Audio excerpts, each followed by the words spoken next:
केंद्र सरकार के एक रिटायर्ड अधिकारी के खिलाफ बड़ी कार्रवाई। 20 करोड़ रुपए बरामद हुए हैं, जो कि एक छोटी रकम नहीं है, और सीबीआई ने केस रजिस्टर किया है। अब डिस्प्रपोर्शनेट एसेट्स के केस में होता क्या है?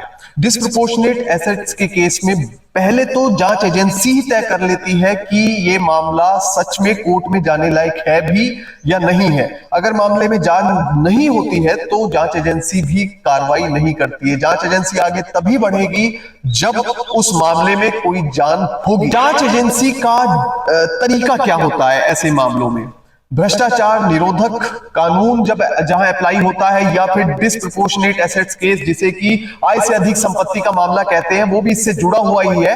ऐसे मामलों में जांच एजेंसी का स्पष्ट तरीका है काम करने का, वो है आपकी इनकम कैलकुलेट करना, जिसके बिल्कुल सीधे नियम बने हुए हैं। कैलकुलेशन मेथड बिल्कुल क्लियर है। जय हिंद दोस्तों, आज एक बहुत बड़ी खबर है।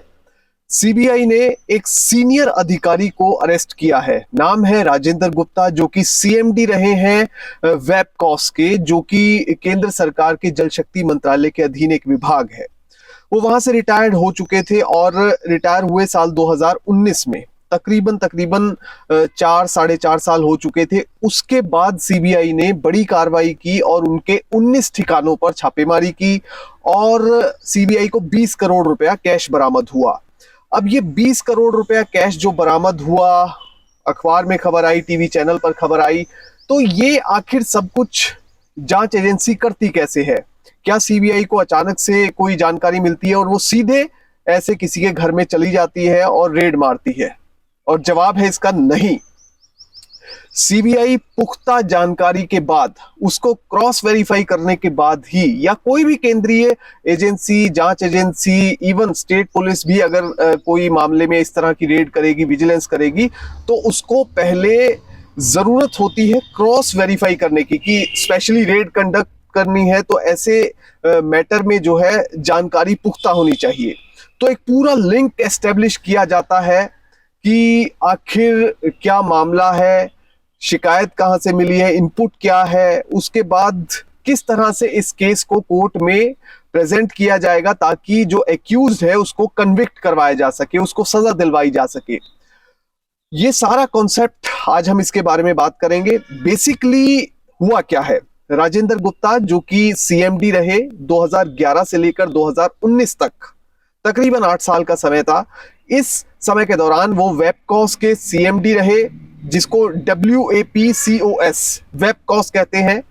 इस पब्लिक सेक्टर एंटरप्राइज के सीएमडी रहने के दौरान कहा यह जा रहा है कि जितने टेंडर हुए तो उनमें कुछ घपलेबाजी हुई है और डिस्प्रपोर्शनेट एसेट्स का केस सीबीआई की ओर से बनाया गया है, यानी कि आय से अधिक संपत्ति। अब इस तरह के केसेस में क्या होता है? बेसिकली पहले खबर की बात कर लेते हैं। उनकी पत्नी, उनकी बहू, उनके बेटे को भी इस मामले में आरोपी बनाया गया है। अब नॉर्मली ऐसे मामलों में क्या होता है?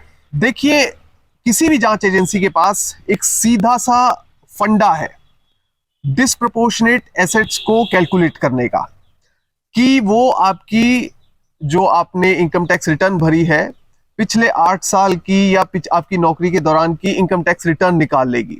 हर साल जितना पैसा आपने उसमें शो किया है, मान लीजिए 8 लाख, 10 लाख, 15 लाख, 20 लाख, 30 लाख, जो भी अमाउंट है, उस सारे को जोड़कर कैलकुलेट कर लिया जाएगा।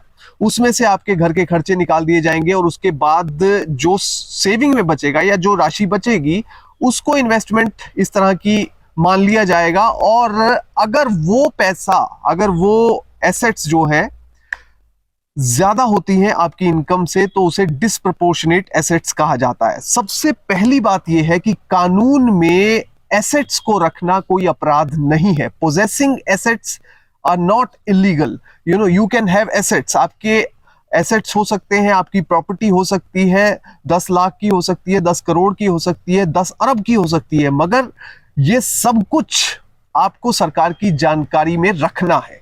सरकार को पता होना चाहिए कि मेरा एम्प्लॉय या मेरे देश का नागरिक, उसके पास इतनी संपत्ति है।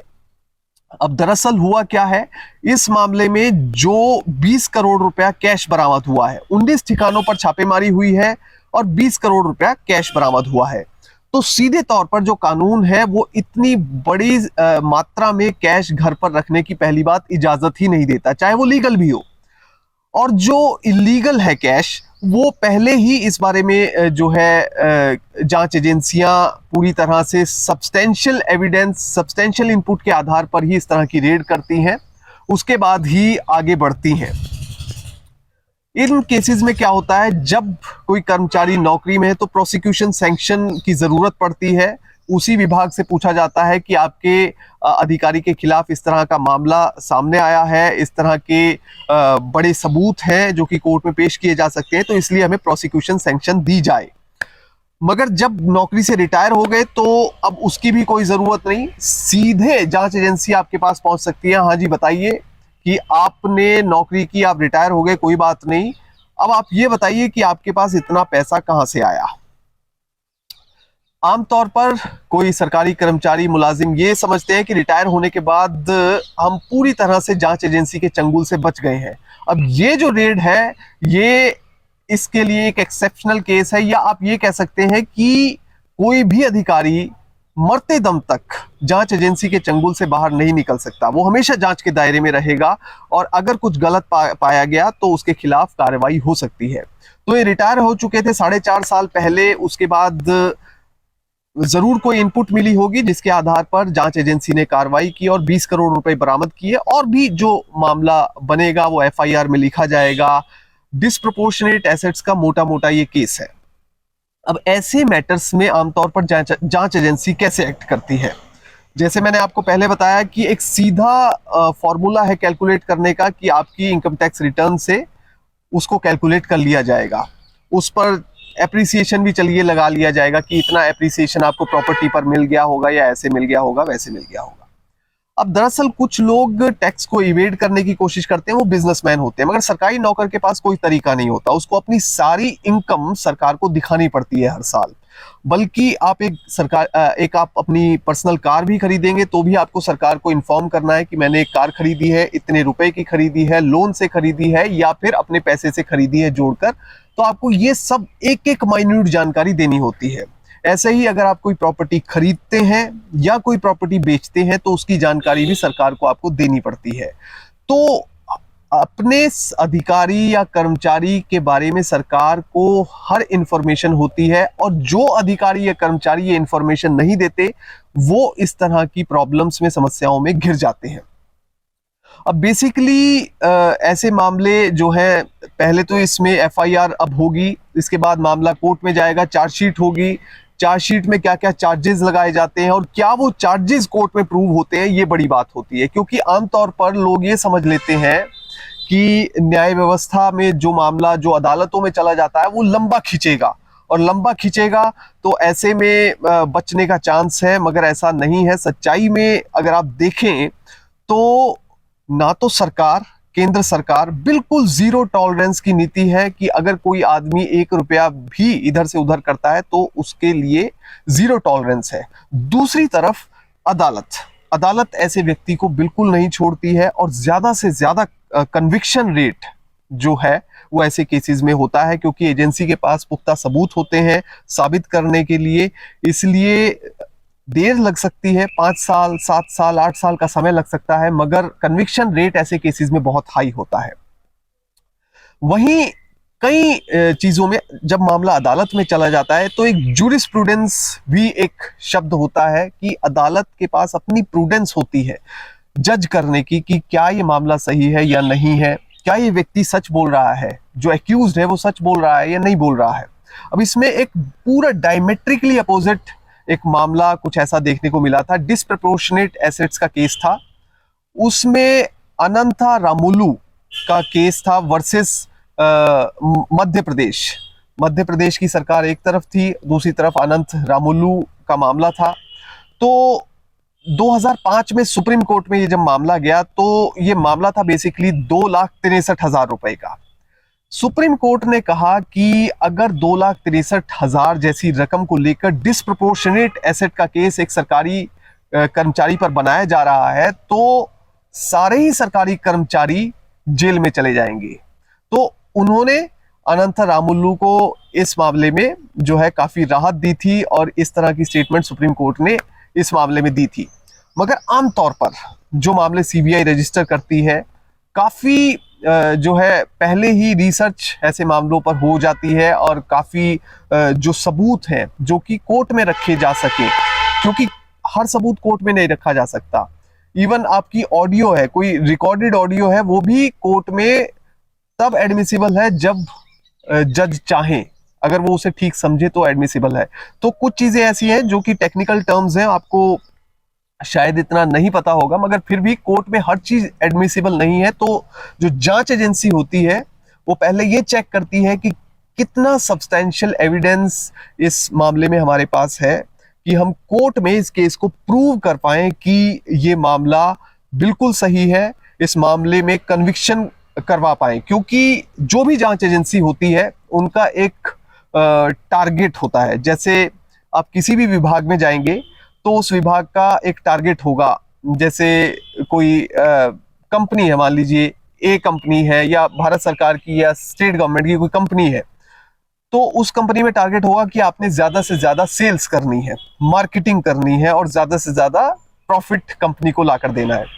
तो इसी तरह से जांच एजेंसी, खासतौर पर सीबीआई, ईडी, तो इनके ऊपर जो टारगेट रहता है वो ये रहता है कि अगर आपने 100 केस रजिस्टर किए तो 100 केस रजिस्टर करने के बाद उनमें कन्विक्शन रेट कितना रहा, मतलब 100 में से कितने केस में कन्विक्शन हुआ और कितने केस एक्विट हो गए। कन्विक्शन यानी सजा कितनों को हुई और एक्विट यानी कितनों को बरी कर दिया गया।